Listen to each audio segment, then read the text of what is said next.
Hi, my name is Chloe Cave. I'm from the Twin River FCCLA chapter in Genoa, Nebraska, and I'm here to explain to you how we accomplished our goal of winning a Financial Fitness National Program Award this year.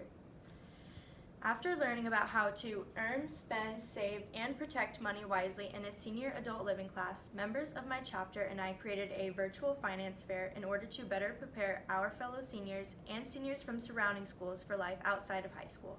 We knew that while we were panicking about the financial expectations of adulthood, not all of our classmates were fortunate enough to have the learning opportunities that we did in adult living.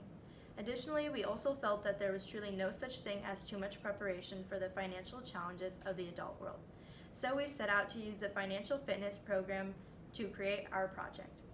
Financial fitness provides members with the tools to plan and carry out projects that help them and their peers learn to become wise financial managers and smart consumers. While following these guidelines, we listed major goals associated with this project in order to utilize the planning process effectively. The goals associated with our project were to provide an avenue for students to apply their knowledge of personal finance to the real world, teach students to prioritize needs over wants, and help plan for the future. We also wanted them to better relate their current choices to future choices, teach students how to manage their money, and how buying unnecessary things can greatly affect their finances. In order to meet these objectives, we organized a finance fair that would require students to visit booths that would represent common financial decisions that they would have to make in adulthood. Our first step after getting administrative permission to host the fair on January 8th in the high school gym was to make a list of common financial choices that we would have to make in adulthood.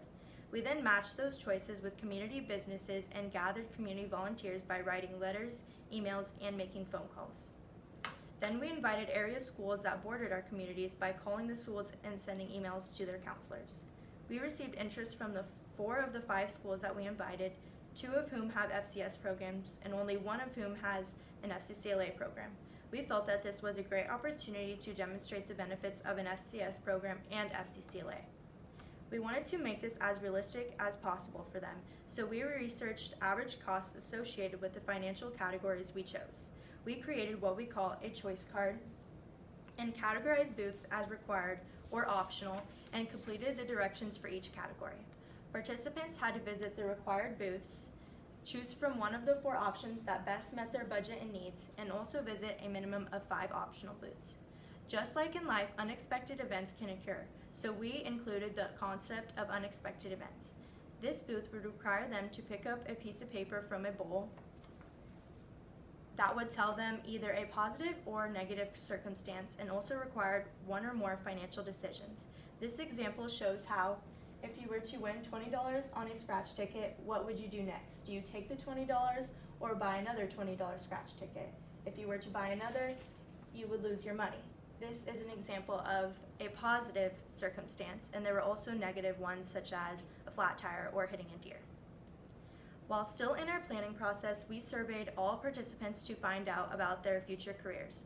Once we gathered that information, we provided everyone with a stipend based on the national average. We used Education Quest's reality check program to locate this information and match it as closely as possible. This information would be provided for them along with their choice card and a map of the layout of the finance fair on the day of the event. Additionally, we also created a survey for our participants, sponsors that brought them to the event, and volunteers. One of the FCCLA purposes is to bridge the gap between youth and adults. By inviting area businesses and business owners to participate in manning the booths, we are allowing them to provide financial insight into why options 1 through 4 might be the best for individual participants. We also found that this to be one of the more challenging aspects of the project due to time restrictions and the fact that we live in a small community and have limited options. In order to overcome this, we invited former graduates and FCCLA alumni to volunteer and man the booths as well. The overall purpose of this was to also have students who had graduated and been told that they need to be prepared for adulthood come back and reiterate the importance of this event. We wanted to limit the number of students involved as much as possible, but still gathered some FCCLA members to assist in the process. On the day of the event, unexpectedly, our advisor became very ill and was unable to attend.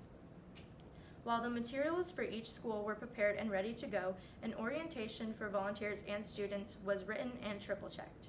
Volunteers were assigned and the media had been contacted. We were still left with having to set up quickly due to the gym being used for PE up until 1 hour before the event. We recruited the business teacher to assist us in managing the event, helping us talk to the media so that we could multitask with orientation and direct everyone where to go. While it was slightly chaotic for us, we also realized that the 3 months we had spent planning this event set us up for success, and we managed potential barriers quite well. Orientation went well with both the volunteers and students, and the event went off without a hitch. We had over 120 students participate. Once they received their packet of information, they started at the bank and received a transaction register and pens. They moved their way through the booths seamlessly and made their choices. Student volunteers approached asking for charitable contributions. Booth volunteers made their choices harder by encouraging the more expensive options, much like real life, and everyone was encouraged to track their expenses and balance their checkbook. Once they arrived at checkout, their math was quickly checked by the volunteer, and they were awarded a payday if they had money left over, $100,000 if they budgeted correctly, or a 0 bar if they had no money left over. The setup encouraged saving money, discouraged the use of credit cards as a means of acquiring more money, and made their choices difficult, all while teaching them the units of the financial fitness program. We received excellent feedback from all the volunteer surveys, with a few minor suggestions for improvement, which will be implemented in the future. The timing of the event was perfect so that former grads could come volunteer during their college break, and students genuinely found the event to be helpful. More importantly, we as organizers gained skills for life that will benefit us in our home lives, careers, and communities.